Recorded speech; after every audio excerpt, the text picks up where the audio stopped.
చదవమండి మాట.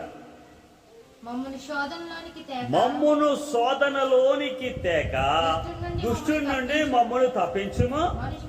మనుషుల అపరాధములను మీరు క్షమించిన ఎడల మీ పరలోకపు తండ్రియు మీ అపరాధములను క్షమించును. మీరు మనుషుల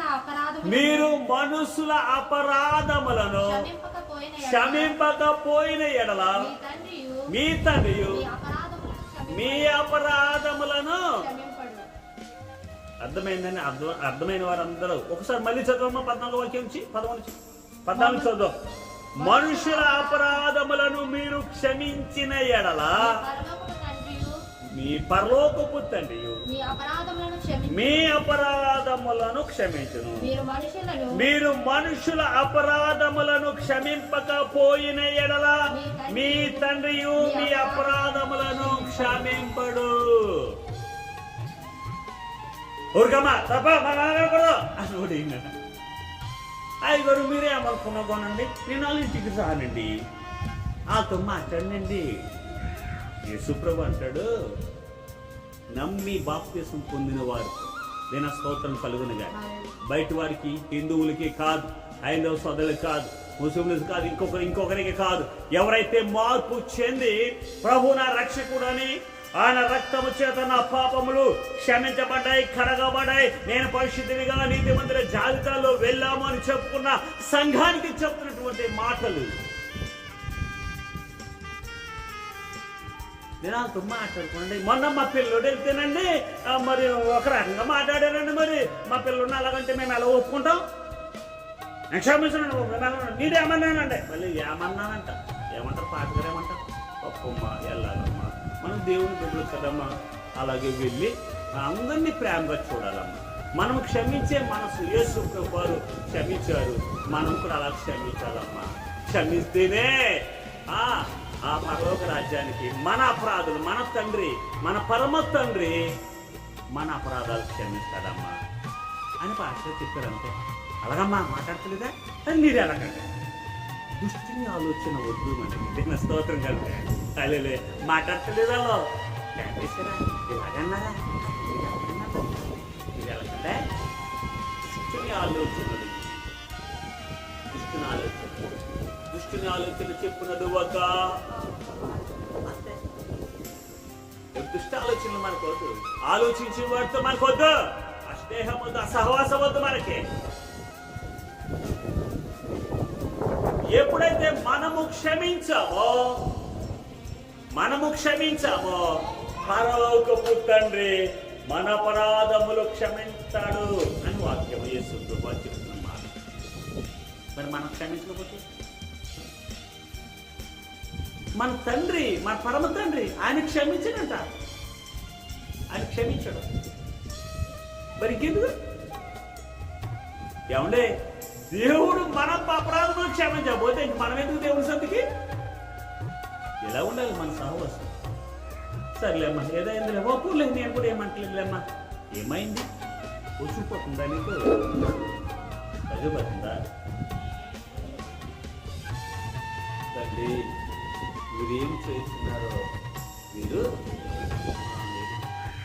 మన ప్రభు, నా ప్రభువే శిలువ మీద ఉండి హింసలు పెడతా ఉంటే, హేళన చేస్తూ ఉంటే, కొడవలతో కొడతా ఉంటే, ఆయన గేలు చేస్తుంటే, తండ్రి వీరేమి చేస్తున్నారో కనుక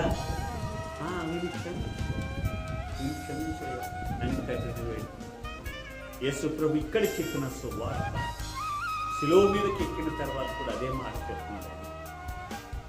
ఆయన మహావస్థలో ఉండి కూడా కొద్ది క్షణాలు, కొద్ది గంటల్లో ప్రాణం పోతుందని తెలిసి కూడా హింసించుతున్న వారి కోసం తండ్రి మీరు ఏం చేస్తున్నారో.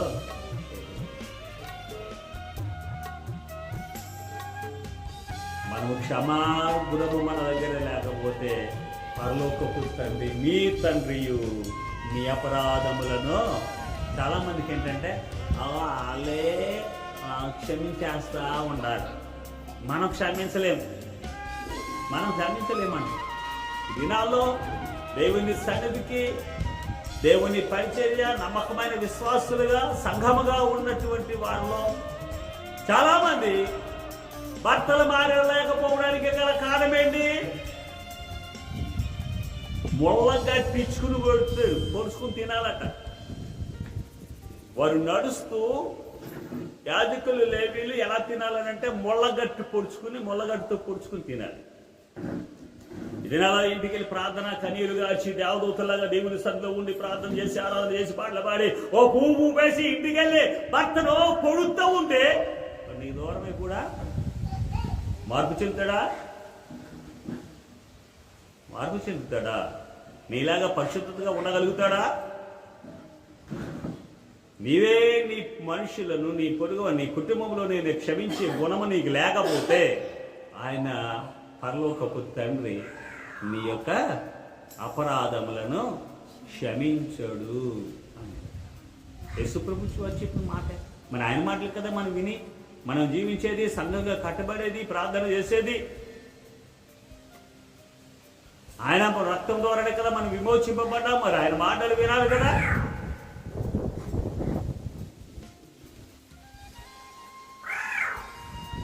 ఆయన సమాధానం ఉండకోకుండా, నెమ్మది లేకుండా మనం చేస్తూ ఉంటే, అలాగే భార్య భర్తలు, కొంతమంది భర్తలు ఉన్నారండి, అనుమానమే, భయంకరమైన అనుమానం. ఉన్నది ఎంతైతే, జరిగింది ఎంతైతే దాన్ని ఇంకొక అంత చేసేస్తుంది. కుటుంబాన్ని అల్లరే, కుటుంబాన్ని అల్లరే. ఆయన అంటాడు, మీరు మనుషుల యొక్క అపరాధములను క్షమించకపోతే మీ పరలోకపు తండ్రి మీ అపరాధములను క్షమించడు. హల్లెలూయా. మనము క్షమింపబడాలంటే మనం కూడా క్షమాహృదయము కలిగి జీవించాలి అంటాడు కదా మత్తయి సువార్తలో. ఇక్కడ మాట 23:34 వాక్యంలో ఒక మాట ఉంది. చూడగా మనం నేర్చుకుందాం. చూడండి.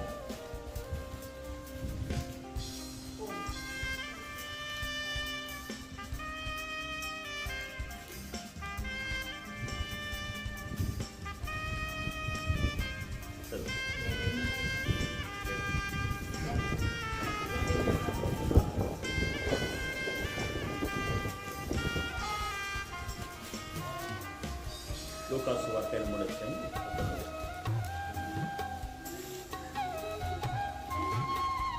యేసు, తండ్రి వీరేమి చేస్తున్నారో వీరెరుగరు కనుక వీరిని క్షమించి. ఎక్కడుండి అడుగుతున్నాడైనా? సిలువ మీద ఉంది, ఏలన చేయబడుతున్న పరిస్థితిలో ఉంది, పొడవాల చేత పట్టుబడి, ముళ్ళ కిరీటం పెట్టబడి, గేలు చేయబడి, ఎంత అసహ్యంగా మాట్లాడారు. ఆ సమయంలో యేసు పడుతున్నామా తండ్రి వీరేం చేస్తున్నారో కనుక వీరిని క్షమించమని తండ్రిని వేడుకుంటున్నాం. కనుక ప్రియమందిరులరా, ఈ కొద్దికాల ఆరాధన దేవుని భక్తి మనం దిద్దుబాటు మనకు అవసరం. ఆధ్యాత్మికమే పాపం అంటే ఏదో భయంకరమైనటువంటి బ్యాంకు లూటీలు, దొంగతనాలు, వ్యభిచారాలు, మరొకటి కాదు. దేవుని మాట అతిక్రమించడమే పాపము. దేవుని ఆశీర్వాదానికి దూరం అయిపోతాము. కనుక మనము మన పొరుగువారిని క్షమిస్తూ ఉండాలి. అప్పుడు మన తండ్రి మన పాపములు, మన అతిక్రమములు క్షమించి మనల్ని పరిశుద్ధులుగా, నీతిమంతులుగా తీర్చాడు. అలాగూ దేవుని వాక్యాన్ని బట్టి మనము దిద్దుబాటు కలిగి సరి చేసుకుని మన ఆత్మీయ జీవితములు బలపరచబడిన